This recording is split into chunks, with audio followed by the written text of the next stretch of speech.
안녕하세요. 한국문화원연합회 지역문화사업팀의 김현수 팀장입니다. 만나서 반갑습니다. 한국문화원연합회에서는 취약지역 어르신 문화누리배 사업 공모와 관련하여 먼 곳에서 오시기 어려운 부분을 감안해서 어디서든 확인하실 수 있도록 온라인 사업 설명회를 준비했습니다. 부족하나마 온라인 사업 설명회를 통해서 24년도 사업에 대한 관련 정보를 확인하시고 많은 참여를 부탁드립니다. 본 영상은 취약지역 어르신 문화누림 공모사업에 대한 내용을 담고 있습니다. 전년도에 진행했던 어르신 문화활동 지원 사업과 비교해서 사업별 지원 내용과 지침이 변경된 부분이 많이 있습니다. 이에 대해서 영상과 함께 문화를 청춘 누리집과 한국문화원연합회 누리집에 올라온 공모 안내 사항을 꼼꼼하게 읽어보시기 바라며 궁금하신 사항은 전화 문의를 통해서 안내해 드리도록 하겠습니다. 구체적인 설명에 앞서 본 설명회의 순서를 간단히 말씀드리겠습니다. 먼저 24년 사업 추진 배경에 대해서 설명을 드리고요. 이후 공모사업의 소개 및 심사, 신청 방법 등에 대해서 말씀드리도록 하겠습니다. 그러면 본격적으로 취약지역 어르신 문화누림의 온라인 사업 설명회를 시작하도록 하겠습니다.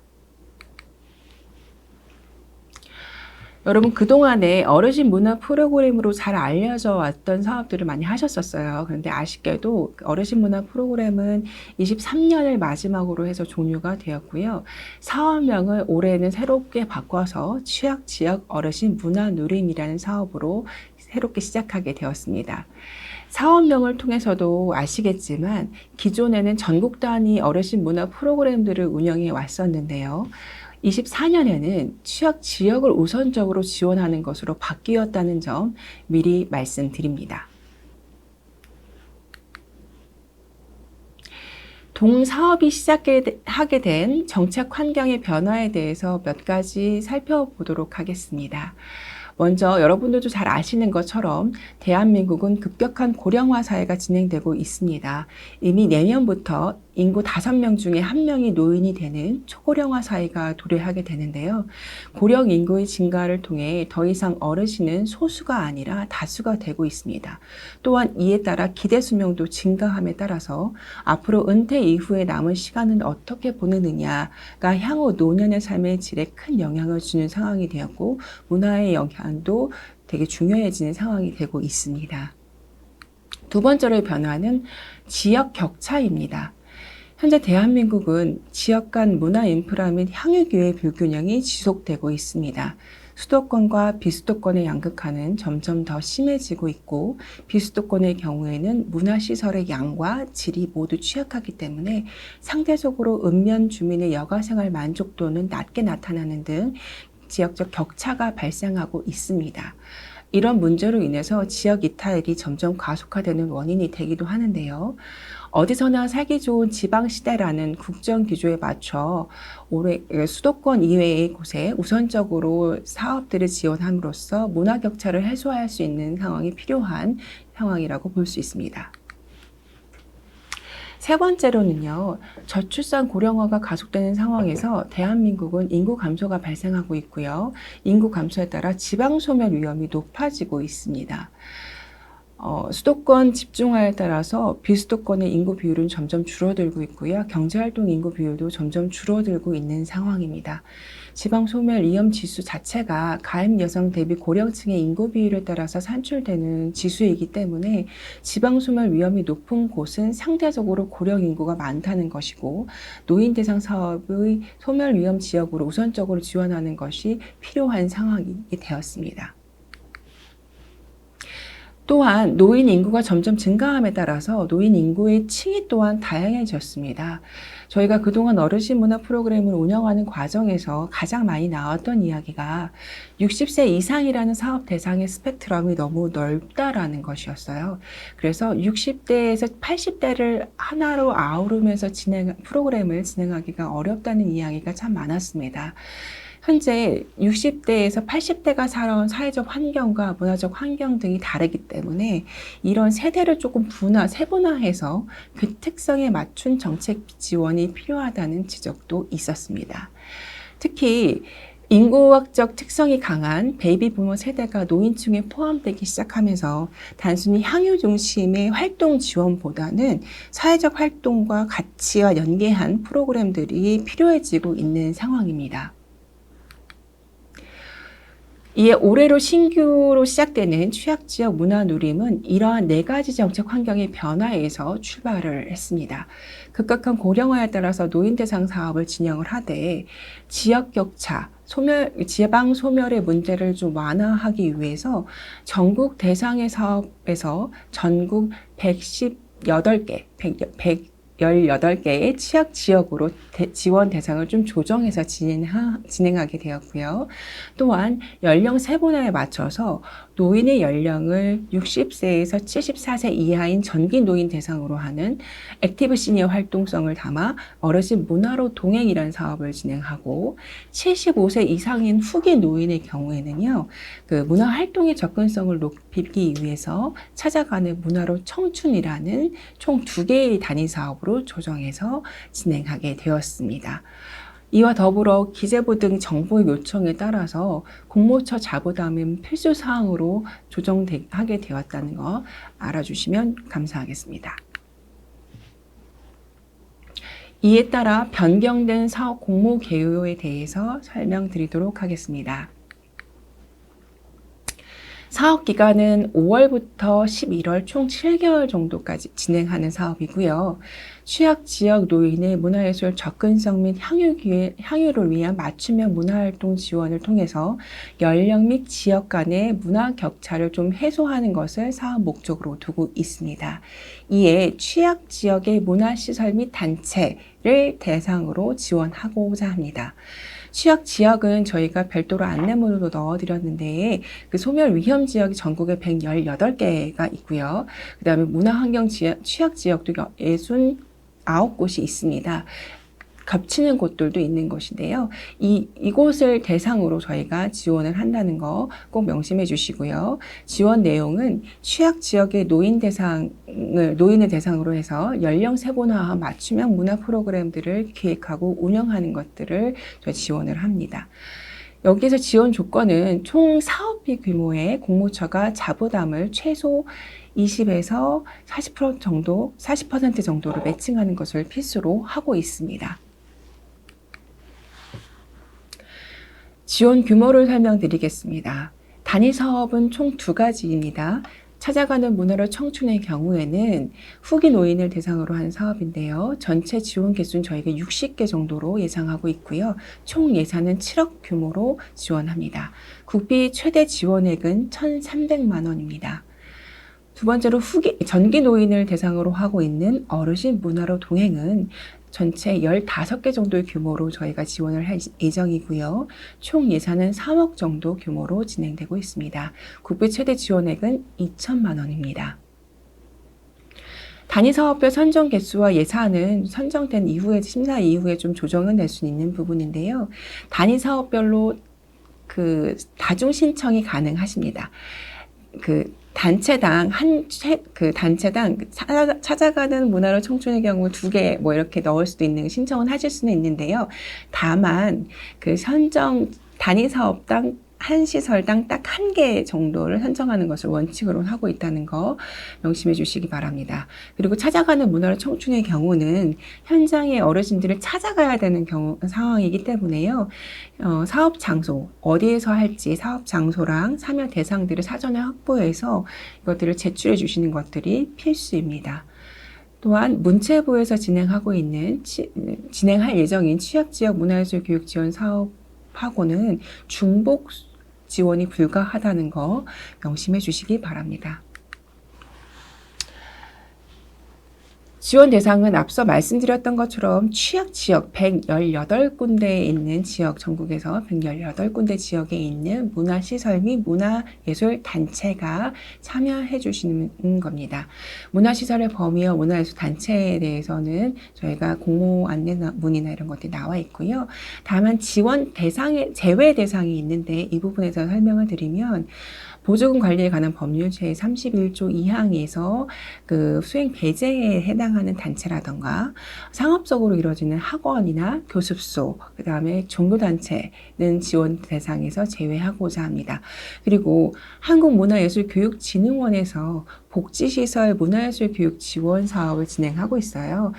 전체 올해 규모로는 187개 정도가 되는데 여기에 참여하는 노인복지관의 경우도 저희가 지원을 제한하고 있습니다.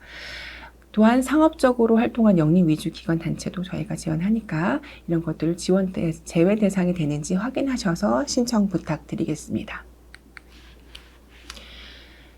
올해 더 추가돼서 나오는 자부담 비율에 대해서 설명을 드리도록 하겠습니다. 소멸 위험 지역을 대상으로 하는 사업인 만큼 소멸 위험 지수별로 저희가 자부담 비율을 조금 조정해서 제시하고자 합니다.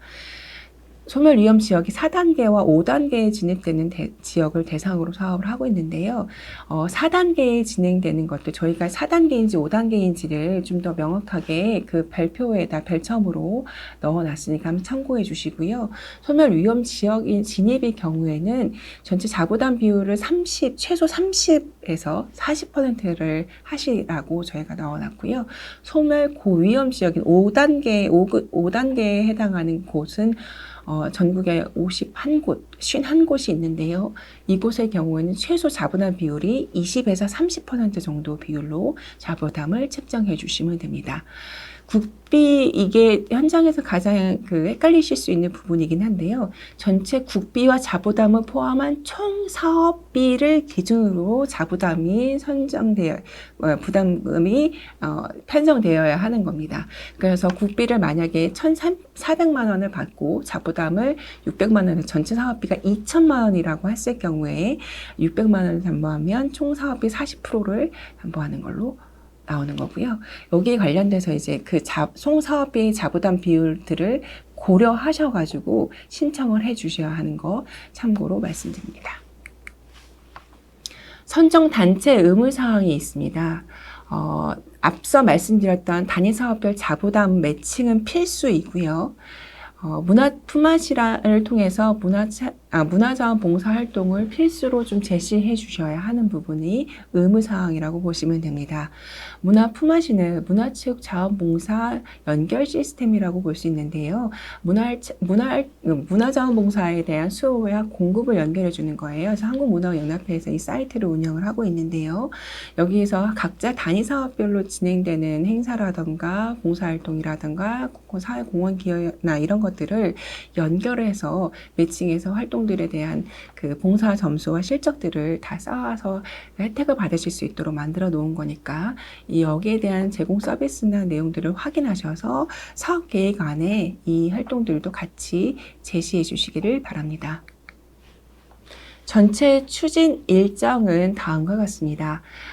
저희가 지난 수요일이었습니다. 4월 3일 날 사업 공고를 진행을 했고요. 전체 4월 17일 수요일까지 공고가 진행이 되고 오늘은 온라인 사업 설명회 진행합니다. 접수는요. 4월 15일 월요일부터 4월 17일 수요일까지 18시까지 저희가 받는 거고 이건 이나라 도움을 통해서 저희가 접수를 받을 예정인 거고요. 그 이후에 저희가 4월 말까지 심사를 해서 전체 선정 결과는 5월 3일 정도로 예정을 해서 선정 결과를 오픈하도록 하겠습니다. 요 세부 추진 상황에 따라 세부 일정은 조금 변경될 수 있다는 점 참고해 주시길 바랍니다. 취약지역 어르신 문화누림 사업의 사업 방향에 대해서 간단하게 먼저 설명을 드리고자 합니다. 총 4가지 사업 방향이 있는데요. 먼저 연령별 특성 반영을 하라고 하는 건 저희 단위 사업 2가지로 나눈 것처럼 60대에서 74세 전기 노인의 특성에 맞춰서 좀 더 활동적인 사업들을 할 수 있다는 거 하나랑 그리고 후기 노인 75세 이상의 경우에는 그 활동성이 조금 더 저하되시잖아요. 이런 부분에 대해서 이제 연령을 기반으로 해서 차별화된 수요에 맞춘 사업을 지원하는 것이 저희 사업 방향인 거고요. 두 번째로는 지역별 특색을 반영하라는 겁니다. 지역별 환경과 어르신들이 활동했던 생업들이나 이런 것들이 좀 다 다를 거예요. 그래서 이런 그 생업의 차이라든가 지역색을 좀 반영을 해서 차별화한 사업 계획을 조금 제안해 주십사 부탁을 드리고요. 또 이러한 문화적 활동들이 지역사회의 문화 안전망 형성에 기여를 할 수 있도록 있도록 사업 계획을 좀 수립해 주시길 당부드립니다. 문화 취약 지역의 경우에는 활동성이나 이런 것들 또 지금 문화 향기회나 이런 것들이 좀 낮기 때문에 상자적으로 어르신들이 지금 고립감이라든가 외로움이 이런 것들이 조금 더 많이 높을 수 있는데요. 이러한 저희 사업을 지원을 통해서 실질적으로 문화 안전망을 형성한다든가 관계나 커뮤니티가 좀 활성화될 수 있는 방안으로 사업을 좀 운영해 주시기를 부탁드리겠습니다. 또한 마지막으로 네 번째는 자산 기반형 관점이라고 하는 건데요. 어르신들이 결핍이 주체가 되는 게 이런 문화예술 활동들을 못했기 때문에 공급을 해주는 것이라고 생각하시기보다는 이분들이 삶의 경험들도 하나의 자산이 되어서 직접적으로 프로그램에 녹여서 그 활동 소재로 활용할 수 있는, 그래서 이분들이 직접 좀 더 친밀감 있고 친숙하게 프로그램을 누릴 수 있게끔 구성을 하시면서 삶의 경험이 자산으로 또 거기에 삶을 이어가는 어르신들이 주체로서 좀 등장할 수 있도록 사업 계획을 짜주시기를 당부드립니다. 먼저 설명드릴 단위 사업은 찾아가는 문화로 청춘이라는 사업입니다. 후기 노인 대상으로 하는 사업이죠. 취약 지역의 어르신의 문화예술 접근성 및 문화 향유 기회를 확대하여서 문화 격차를 해소하고 해당 지역의 어르신 커뮤니티를 좀 활성화하고자 지원하는 사업입니다. 전체 최대 1,300만 원까지 국비가 지원이 되는 사업인데요. 총 사업비 자부담 비율은 최소 적어도 20%에서 지역별로 30%까지는 최소 부담 비율이 있다라는 거 꼭 명심해 주시기 바랍니다. 이 사업은 만 75세 이상 어르신을 대상으로 하는 겁니다. 저희가 창안한 이유는 그 지역으로 가게 되면 읍면동 안에 이제 복지관 제 마을회관이나 경로당에 가시면 고령층 어르신들이 밖으로 나오지 못하고 그 마을회관이나 여기서 머물러서 지내시는 분들이 되게 많으시잖아요.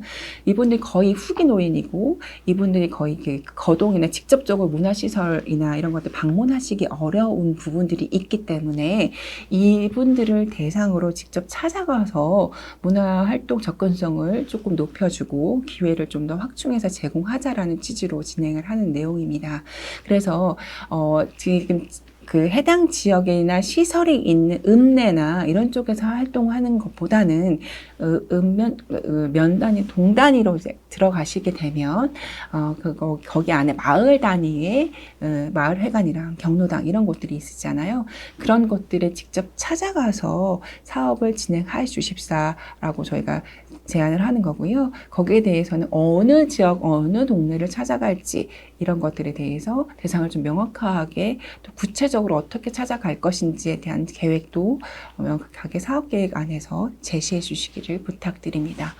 그리고 이분들이 솔직히 여생을 즐겁고 재밌게 사시는 것들이 중요하지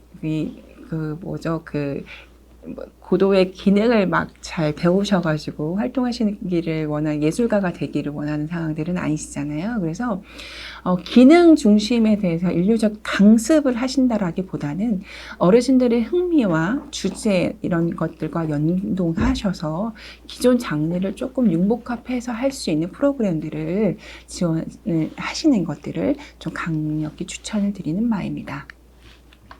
전체 지원 기준을 보면 이거는 국고 지원 기준으로 보는 겁니다. 국고는 700만 원 이하 정도에서는 최소 참여 인원 8명으로 저희가 제시를 했고요.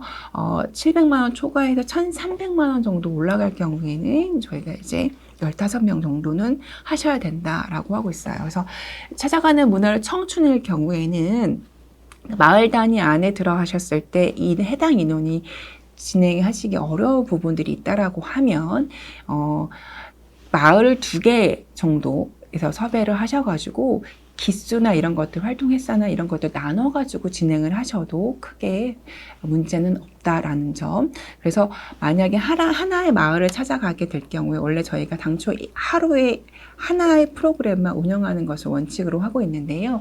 인접한 마을 옆으로 그 다음에 오전에는 A라는 마을에 어르신이 찾아간다던가 했다라고 하면 오후에는 B라는 동네로 옮겨서 진행할 수 있는 하루 안에 그렇게까지도 2회차까지 운영할 수 있게끔 저희가 안내를 해드리고 있습니다. 그래서 기수를 좀 2기수, 3기수 이렇게 해서 운영의 묘를 좀 더 고민하셔가지고 사업을 제안을 해주시면 좋을 것 같습니다. 두 번째 단위 사업은 어르신 문화로 동행입니다. 그 문화로 동행이라는 단어에서 느껴지시는 것처럼 문화를 매개로 해서 지역사회의 다른 지역 주민들하고 아이들이나 다른 세대와 함께 어울려서 같이 누릴 수 있는 사업들을 조금 저희가 고민하고 있는 겁니다. 그래서 문화를 매개로 사회 참여형 문화활동 지원을 통해 어르신의 사회적 역할을 확산하고 지역사회의 문화 안전망을 구축하는 것들을 사업 목적으로 두고 있습니다. 전체 15개 정도 저희가 규모를 지원을 할 예정이고요. 국고 지원 최대 2천만 원까지 지원할 수 있습니다. 필수사항도 마찬가지로 최소 지역 소멸 위험 지역 단위에 따라서 최소 20에서 30%는 매칭해 주셔야 되는 걸 필수로 하고 있습니다. 참여 대상은 만 60세에서 74세 미만 어르신입니다. 좀 더 액티브하게 활동하실 수 있는 분들 중심으로 저희가 이 사업을 참여해 주시길 당부드리는 거고요. 사업 방향은 자신의 재능을 기반으로 해서 문화를 매개로 어르신들의 사회적 활동을 장려하고 사회적 역할을 만드는 활동을 조금 모색해 달라라고 요청을 드리는 거고요. 이게 단순하게 우리끼리만 으쌰으쌰 하는 것들이 아니라 동아리 형태만으로 머무는 것이 아니라요. 지역과 협력할 수 있는 구조를 좀 만들어 주십사 당부드립니다. 그래서 지역 그러니까 문화 자원이라던가 지역의 특색을 좀 감안해서 지역 사회와 조금 소통하고 그 연결할 수 있는 고리들을 좀 만들어내자. 학교라던가 복지관이라던가 요양시설 이런 것들과 연계할 수 있는 구조를 조금 더 사업 계획에 녹여주시길 당부드리고요. 또한 어르신들이 활동적이고 창조적인 가능성을 지닌 존재 으로서 그러니까 수혜를 받는 곳이 아니라 창조적이고 활동적인 존재라는 것들을 바탕으로 지역사회에서 어르신들이 하나의 세대 간 소통과 갈등을 해소하는 역할을 해줄 수 있는 방법을 좀 모색해 주시기를 당부드립니다. 사업 내용은 자생적 문화 동아리 모임들이 좀 있으시잖아요, 지역에. 그래서 이런 분들을 중심이 되어서 자신의 문화예술 관련한 재능들을 지역사회에서 좀 그러니까 어린이 문화 돌봄 교실이라던가 방과후라던가 노노케어 등들을 할 수 있도록 활동을 기획해서 운영하시는 걸 생각을 하고 있습니다. 요즘에 늘봄 교실들이 확충이 돼서 좀 많이 넓혀지고 있는데 그런 것들 안에서도 어르신들이 하나의 역할을 해낼 수 있는 방법들도 한번 고민해 주시면 좋을 것 같습니다.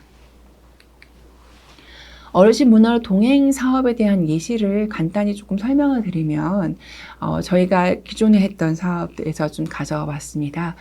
울산 남구문화원에서 저희가 21년부터 23년까지 3년간 지원한 사업인데요. 장생포 할매들의 미술대회 이렇게 진행을 했던 사업입니다.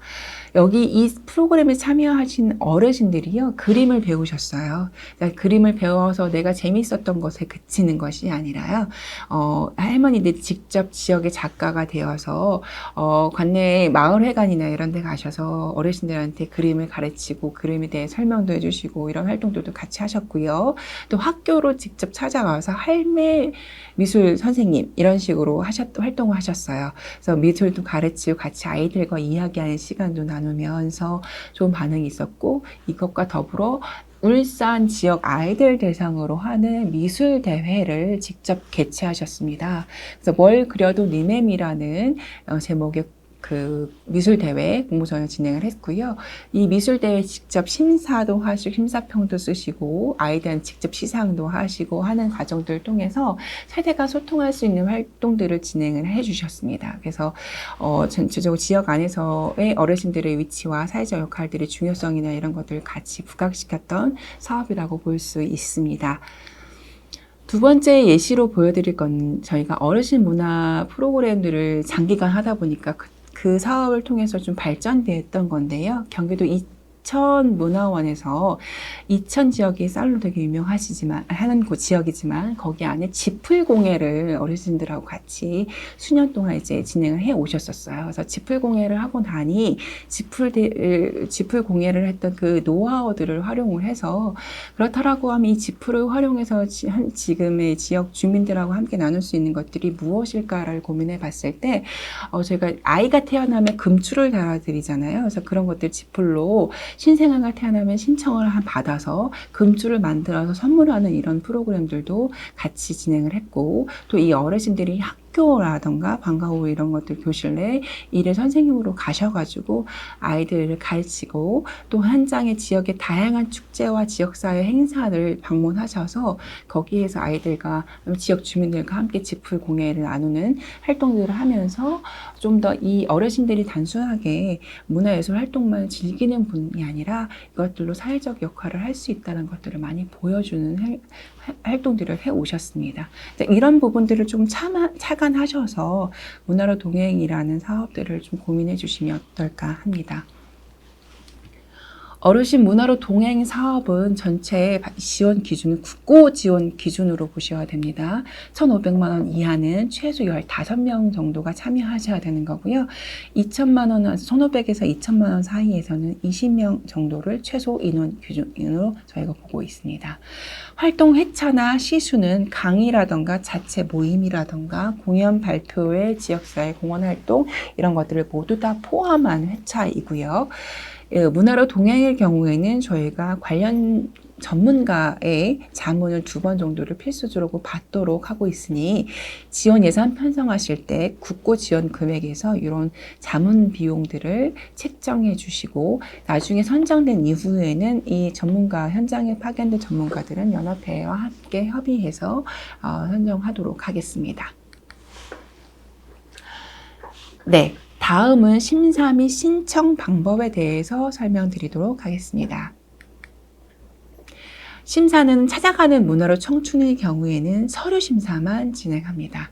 어르신 문화로 동행의 경우에는요, 1차는 서류 심사를 하고요, 2차는 면접 심사를 진행할 예정입니다. 면접 심사의 경우는요, 저희가 별도로 일정을 안내할 예정인 대상자에게 안내할 예정입니다.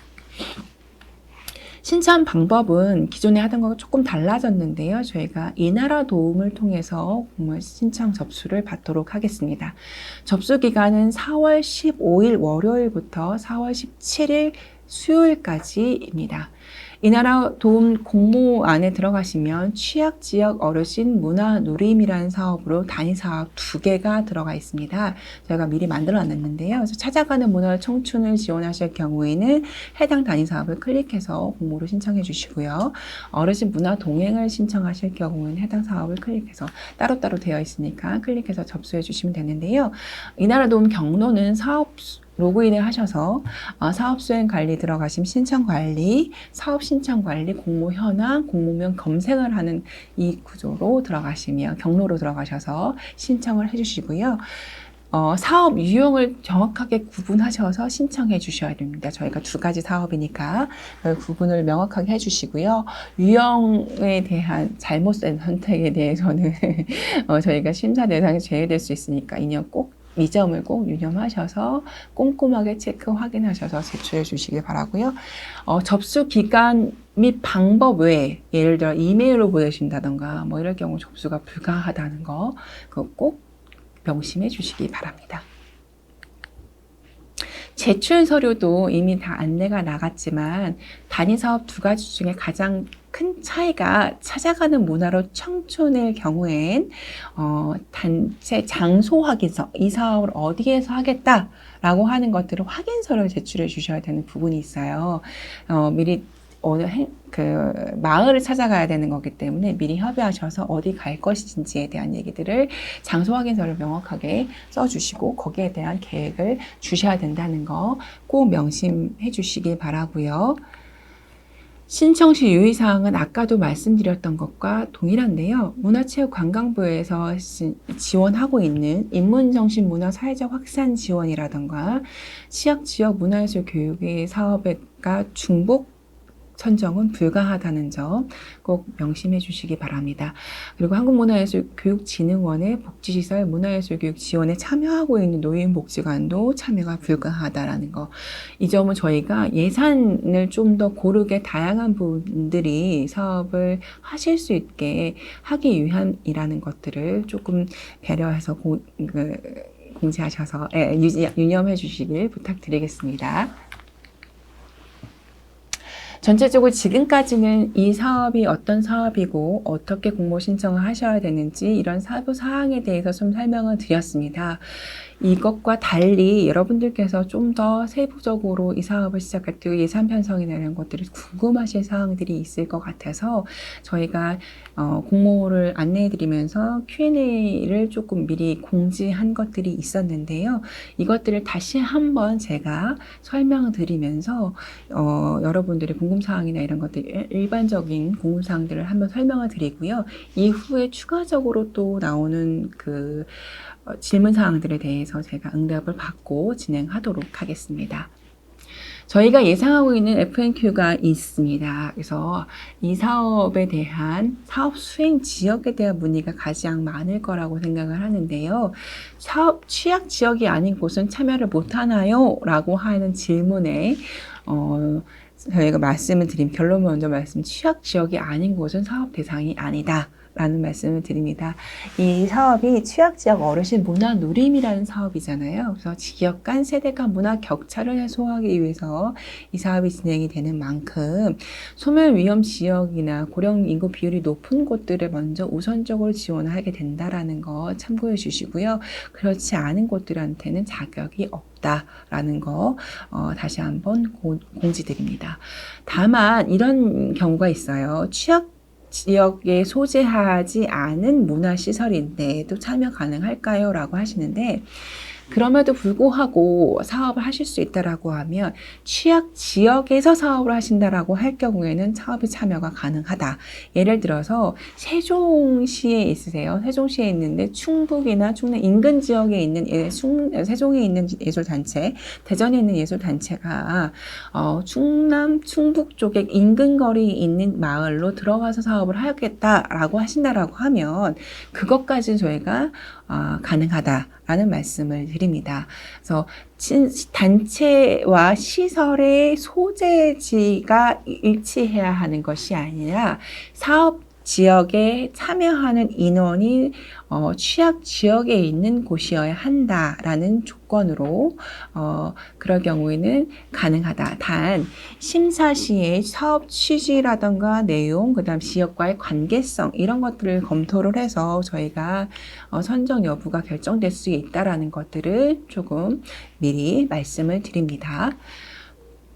두 번째로 지원 자격 신청과 관련해서 저희가 설명을 드리는데요. 사업 신청은 한 개만 가능하냐라는 질문이 있을 수 있는데 총 2개의 단위 사업별로 다중 신청 가능합니다. 문화로 청춘이라는 사업 안에 우리가 자신 있다라고 하면 2개, 3개 이렇게 내실 수는 있어요. 다만 그 중에서 하나만, 최대 하나만 진행할 수 있다는 거예요. 그래서 만약에 능력이 있으신 곳에서는, 단체에서는 단위 사업 최대 2개까지 사업을 공모 받아서 진행하실 수 있다는 거죠. 그래서 그런 것들 꼭 참고하셔서 신청해 주시면 되고요. 지원 자격증 복지관을 제외한 이유에 대해서도 아까 잠깐 언급드렸지만 전체 예산이 전체적으로 저희가 사업이 많이 줄었습니다. 더 많은 예산이 있다라고 하면 모르겠지만 어르신 대상으로 하는 사업들은 또 문화예술교육진흥원에서 복지관을 대상으로 하는 사업들의 예산이 저희 사업보다 더 많이 큰 걸로 알고 있어요. 이미 이 어르신 대상 사업을 하고 있기 때문에 하고 있는 복지관들은 지원받는 사업을 하시고, 만약 그 사업 받지 않는다고 하는 복지관들은 이 사업에 참여 가능하신데, 그런 것들은 조금 저희가 중복 수혜나 이런 것들을 조금 배려해서 고려했다, 제외를 했다라는 거 양해를 좀 부탁을 드리고요. 또 다음 타 국비 지원 중복 수혜도 마찬가지입니다. 그래서 마찬가지로 좀 더 제한된 국비들이 좀 더 많은 단체, 사업을 하는 많은 단체들한테 수혜가 갈 수 있도록 중복한 프로그램들에 대해서는 저희가 지원을 하고 있지 않으니까 이런 것들도 단체에서 좀 더 확인하셔서 신청을 해주시기를 당부드립니다. 지원 금액의 기본 조건에서 하나의 조건만 만족하고 신청이 가능하냐라고 질문하시는 경우도 있었어요. 저희가 그 사업의 조건이 활동 회차랑 참여자 수예요. 이 조건은 필수 조건이기 때문에 이거에 맞춰서 이 기준에 따라서 사업 설계를 해주셔야 하는 부분이 있습니다. 그래서 이 조건은 최소 조건이기 때문에 맞춰주시고, 다만 아까도 설명을 드렸듯이 찾아가는 문화로 청춘일 경우에는 마을 경로당에서 75세 이상의 어르신 자체가 8명밖에 안 된다라고 할 경우에 그 마을도 들어갈 수 있고 바로 인근에 있는 마을도 들어갈 수가 있는 거거든요. 그래서 마을 2개를 나눠가지고 회차나 참여 인원들을 조정해서 진행하실 수가 있으니까 예산 범위 안에서 가능한 부분들을 한번 고민하셔서 제시해 주시면 좋을 것 같습니다. 참여 인원과 수혜자들에 대한 것들도 사업 효과나 평가 기준 등이나 이런 것들을 저희가 심사할 때 고려하고 있으니까 그런 것들 잘 고려해서 사업 계획서를 제출해 주시기를 당부드립니다. 공모처 자부담에 대해서 설명드리겠습니다. 가장 궁금하신 부분들이 또 이 부분일 거라고 저희는 생각을 하는데요. 자부담 부분은 필수인 상황입니다. 저희가 이제 아무래도 국고 지원이나 이런 것들이 계속 이제 진행이 되고 있는 과정 안에서 예산을 지원하는 곳에서는 더 많은 예산의 시너지 효과를 내기 위해서는 국고 지원뿐만 아니라 자부담 부분도 같이 동반해서 사업을 운영을 하기를 저희한테 요구를 하셨고요. 그것들을 저희가 받아들여서 총사업비의 최소 20에서 많다라고 최대 40까지 지역별 저희가 구분을 해놨어요. 거기에 맞춰서 사업을 자부담을 조금 제출해 주시기를 당부를 드리고요. 총 사업비는 국고 금액과 자부담 부분을 포함한 금액입니다. 그래서 전체 총 사업비의 자부담 비율이 30이냐 20이냐라고 계산이 되어야 하는 부분이에요. 그래서 전체 총 사업비를 어떻게 정할 것이고 거기에서 국비를 얼마를 받을 것이고 자부담을 어떻게 하실 건지에 대한 세부 계획에 대해서는 신청액, 국고 신청액과 전체 총 사업비 기준을 좀 잘 짜셔서 저희한테 제출을 좀 부탁을 드리겠습니다. 자부담 내역엔 구체적으로 어떻게 되나요? 라고 생각하실 수 있어요. 답장이 저희가 공모 진행되면서 자부담 비율이 들어온 거라서 이 부분에 대해서 조금 난감하실 수 있는데, 그래서 올해는 저희가 자부담 부분에 대해서는 시설 및 단체 사정에 맞게 편성하시되, 자부담으로는 실무 이 사업을 기획하고 운영하는 인력이 들어가잖아요. 그 인력에 대한 인건비를 기관이나 시설에서 이미 다 편성하고 계실 거예요. 그 부분을 자부담으로 들어오는 것까지도 저희가 오케이 하겠다라고 하고 있습니다. 그래서 단 이러한 인건비, 그러니까 실무 담당자의 인건비나 이런 부분 국고로는 편성할 수는 없으세요. 국고로는 인건비 항목 자체를 편성할 수 없는 건데, 다만 자부담으로 우리가 인건비만큼 책정해서 집행하겠다라고 하신다라고 하면 거기까지는 저희가 받아들여서 자부담 부분으로 인정해 드리도록 하겠습니다. 그리고 자부담은 현금 재원만 가능한 부분입니다. 현물로 뭐 후원을 받는다던가 이런 것들은 저희가 가격을 산정할 수 있는 부분이 아니기 때문에 그거는 현금만 자부담이 된다라는 거 말씀드리고요. 자부담의 경우에 저희가 국고사업비 통장을 별개로 사용할 거고, 이거에 대해서는 만약에 선정이 되신 단체들을 대상으로 저희가 운영 매뉴얼이랑 운영 가이드, 그다음에 사업 워크숍이나 이런 것들을 통해서 더 자세히 안내해 드릴 테니까 그때 내용들을 더 숙지하셔서 진행해 주시길 당부드립니다.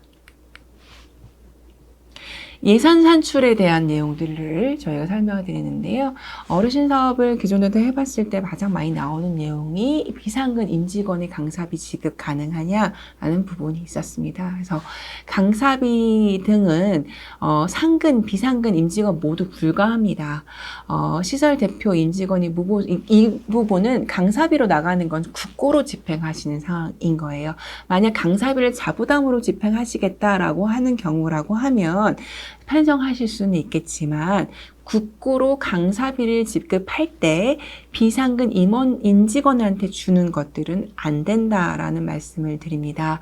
명예직 그리고 임원이 무보수 명예직이다라고 할 경우 이 사업의 특가 형태로 꼭 이분 아니면 안 된다라고 할 경우에 국고로는 2번에 강사비 지급은 가능한데 자체비 자부담으로 강사비를 지급하겠다라고 하는 부분들은 자부담으로 편성해서 사업 계획을 제출해 주시면 됩니다. 강사 편성 기준은요. 저희가 인원 규모가 작다 보니까 주강사 1명의 보조강사는 최대 2명까지로만 편성하실 수 있습니다. 프로그램 특징에 따라 장르별로 주강사가 다를 수 있는데 그거에 따라서는 주강사가 1명, 보조강사는 최대 2명까지 배치할 수 있다는 거. 그리고 그 보조강사는 프로그램 특징에 따라서 1명을 쓰실지 2명을 쓰실지는 판단하시고 예산 범위 안에서 배치해서 운영해 주시면 된다는 거 말씀드립니다. 그리고 이 어르신과 관련된 사업들을 저희가 하는 사업들을 많이 해보신 곳들은 알고 계실 텐데요. 저희는 기존의 강사비 말고 활동 매니저라는 역할을 따로 넣고 있습니다. 활동 매니저라는 것은 무엇이며 역할은 어디까지인가라고 했을 때 어르신들 활동들은요. 담당자나 강사가 케어하지 못하는 부분들도 있습니다. 그래서 저희가 활동 매니저 같은 경우는 어르신들이 직접 대외 활동을 한다거나 조율하기 어려울 경우에 그분들을 돕는 역할로 혹은 강사가 배치되지 않은 상태에서 자조 모임을 한다던가 자체적인 운영을 하실 때 그것들 같이 거들어서 도와줄 수 있는 사람들이 필요하시거든요. 그럴 때 인력을 쓰실 수 있다. 라고 해서 활동 매니저를 편성을 한 건데요. 이러한 업무를 전담하는 사람들을 저희가 매니저라고 하는데, 저희가 이 활동 매니저 같은 경우에는요, 강사가 배치된 활동에서는 활동 매니저가 들어갈 수는 없습니다. 강사는 강사의 역할로 보조 강사와 함께 그 수업을 운영하시는 거고요. 활동 매니저는 그 강사와 보조 강사가 들어가지 않은 자체적으로 회의를 한다던가 혹은 보석적으로 모임을 하신다던가 이런 것들을 할 때 약간의 그들을 어르신들을 도와줄 수 있는 역할들로 활동 매니저가 들어간다라는 거 그것들을 감안해서 예산을 편성해 주셔야 합니다. 그리고 수행단체나 시설에 속해 있는 임직원들이 그 활동 매니저 비용을 국고로 해서 편성해서 받기는 어렵다는 점도 고려해서 진행해 주시면 됩니다. 다음으로는 활동 매니저 비용은 어떻게 되느냐라고 했을 때 회차당 5만 원으로 해서 2시간 초과당 이제 저희가 일일 8만 원 상한 기준으로 해가지고 제시해 드린 게 있습니다. 그 기준에 따라서 제출해 주시면 되고요. 편성해 주시면 되고요. 그 내부 인력에 대한 인건비 책정은 앞서서 잠깐 말씀드렸던 것처럼 내부 인력의 국고상의 인건비는 책정할 수 없습니다. 다만 내부 인력의 이 사업 프로그램을 기획한다던가 운영한다던가 하는 것들에 대한 인건비를 자부담 예산으로 편성하신다라고 하면 그 부분에 대해서는 자부담으로 저희가 인정해서 자부담 비율을 안내부에 넣어드릴 수 있는 겁니다. 그래서 안내부에 저희가 13쪽에 이 각각 항목에서 편성 불가한 것들에 대한 것들을 저희가 명기해 놨는데 그 내용들을 한번 참고해 주시면 좋을 것 같습니다. 단 국고에서는 인건비가 지급이 되지는 않지만 만약에 그 내부 인력 출장을 이 사업을 위해서 출장을 간다던가 할 경우에는 국고의 여비 편성 기준에 맞춰서 지급은 가능합니다. 그리고 강사 및 활동 매니저의 교통비일 경우 이 부분은요, 저희가 이제 강사가 거주하는 곳과 찾아가서 활동을 하는 곳이 좀 더 차로 가야 되는 것과 먼 곳의 경우가 있잖아요. 발생할 수 있어서 이럴 경우에는 활동 공간 확보나 이런 것들을 확인하셔가지고 그 예산 편성 기준에 강사 교통비, 실비는 저희가 지급 가능하도록 뒀습니다. 그래서 이런 부분들을 같이 편성하시되 디테일한 세부적인 기준들은 선정이 되고 나면 거기에 대한 여비 편성 기준들을 더 고려해서 진행해 주시면 좋을 것 같습니다. 그리고 공간 임차료 같은 경우는요. 정기적인 활동을 위한 공간 임차에 관해서는 자부담을 편성으로 하시는 걸 원칙으로 저희가 요청을 드립니다만 찾아가는 문화로 청춘의 경우에는 지역 내에 가시는 거잖아요. 그래서 가게 될 경우에 마을 회관이라든가 경로당이라든가 어르신들이 모여있는 잘 모이시는 공간에 찾아가시는 거니까 그럴 때에는 그거에 대한 공간 그 사용료라든가 이런 것들이 별도로 필요하다라고 할 경우들에 대한 것들을 한번 제안을 해주셔서 활동에 필요한 공간들을 확보한 서류들을 저희한테 제출해 주시고 어디서 하겠다라는 걸 명기를 해주시고 진행을 해주시기를 부탁을 드립니다. 그리고 기존 프로그램 지원했을 때 저희가 어르신 문화 프로그램이라든가 기존의 어르신 문화 활동 지원 사업에서 일행으로 진행했던 프로그램 자체를 활용하실 수는 있습니다. 다만 그 내용들이 바뀐 사업의 지역이라든가 대상들을 찾아가서 한다던가 혹은 어르신 문화 동행 프로그램 같은 거는 멤버들을 구성해서 사업에 맞춰서 운영을 하셔야지만 이 사업을 진행하실 수 있다라는 거. 그래서 저희가 바뀐 사업 내용으로 해당 내용들을 접목시켜서 새롭게 제안을 해주시기를 사업 계획에 제출해 주셔야 된다는 점 말씀을 드리고요. 그리고 22년부터 23년 동안 지역 기반 통합 프로그램이라고 해서 지금 한 4개 정도 지역에서 이제 그 작년까지 사업을 하셨는데 그 4개 지역의 경우에는요, 어르신 문화로 동행이란 사업으로 지원 가능하니까 그쪽 사업으로 지원해 주시고 나중에 최종 선정이 될 수 있다는 거 명심해 주시기를 부탁드립니다. 참여 대상 및 활동에 관련돼서 저희가 말씀을 드리는데요. 각 사업별 참여 대상이 나눠져 있죠. 찾아가는 문화 청춘은 만 75세 이상의 어르신들이에요. 그래서 그 부분으로 하시되, 약간은 한두 명 정도는 그 범주에 다 못 들어가시더라도 저희가 어느 정도는, 약간 그 융통성을 조금 발휘해 드릴 수는 있겠지만, 어쨌든 만 75세 이상, 거동이 불편하거나 밖으로 나올 수 없는 마을 지역에 있는 어르신들 중심으로 활동을 해 주셔야 하는 부분인 거고요. 그 다음에 문화로 동행인 경우에는 만 60세에서 75세 이하의 어르신들 중심으로 사업을 짜서 진행해 주셔야 하는 부분이 있습니다. 그래서 저희 각 단위 사업은 만 나이를 기준으로 했고요. 이 사업 규모에 맞춰서 참여자라든가 이런 것들을 모집해서 운영을 해 주십사 부탁을 드립니다. 대상의 참여자 가능 여부에 대해서 어르신 문화로 동행이 사업의 경우에는 방과후라든가 노노케어 활동 등에서 연계해서 나가는 것이 목적으로 하고 있기 때문에 주 참여자와 별도로 연령층이 있다는 건 제시해 주시면 됩니다. 하지만 주 참여자 60세에서 74세의 주 참여자가 최소인은 15명, 20명 이 기준을 맞춰 주셔야 된다는 거. 이거에 덧붙여서 연령층 이외의 연령층들이 참여할 수 있다라는 거 사업계획 안에 더 넣어주시면 그것들은 참고해서 저희가 심사할 때 반영될 수 있다는 점 말씀드립니다.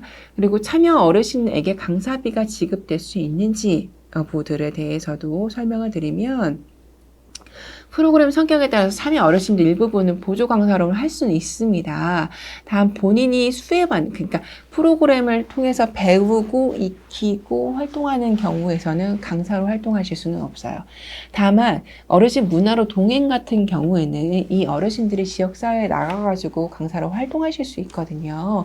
이럴 경우에만 강사비를 받을 수 있습니다. 그래서 지역의 아이들 대상으로나 안 그럼 노노케어에서 복지관에 가셔서 이 어르신들이 교육을 하신다든 강사로 활동하신다라고 할 경우에는 보조 강사에 준하는 인건비 정도를 어르신들한테 지급할 수 있다는 거는 참고하셔서 사업 계획을 수립해 주시길 부탁드립니다. 다음은 권장사항입니다. 권장사항 같은 경우도 아까 말씀드렸던 문화 품앗이라는 걸 참여하셔야 됩니다. 저희 필수로 얘기해 드렸던 부분이 있는데요. 이 부분은, 문화로 동행 같은 경우에는, 그 참여하는 어르신들이 지역의 축제라든가 뭐 기관에 방문하셔서 교육이라든가 활동들을 자원봉사 활동들을 하실 수가 있잖아요. 이럴 때 미리 그 활동들을 등록하시고 거기에 대한 활동의 봉사활동 실적이나 이런 것들을 함께 쌓아주시면 향후에는 여기 마일리지나 이런 것들도 받아서 현금처럼 쓰실 수 있는 상황이기 때문에 여러분들의 활동, 어르신들의 활동들이 사회적으로 이만큼 쌓여서 인정받고 있다는 것도 보여줄 수 있도록 사업 계획을 같이 짜서 담당자들께서는 연결할 수 있도록 계획을 세워주시기를 부탁드리겠습니다. 그래서 찾아가는 문화 청춘의 경우 운영에 필요한 자원봉사자를 현장의 마을에 찾아갈 때 필요한 봉사자들을 모집해서 매칭해서 진행하실 수 있는 거고요.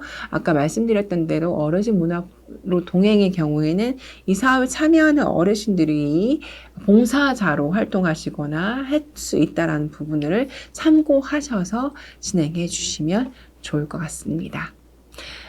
사업이 선정된 이후에 거기에 관련된 안내들을 좀 더 참고하셔서 사업 계획을 수립해 주시면 좋을 것 같습니다.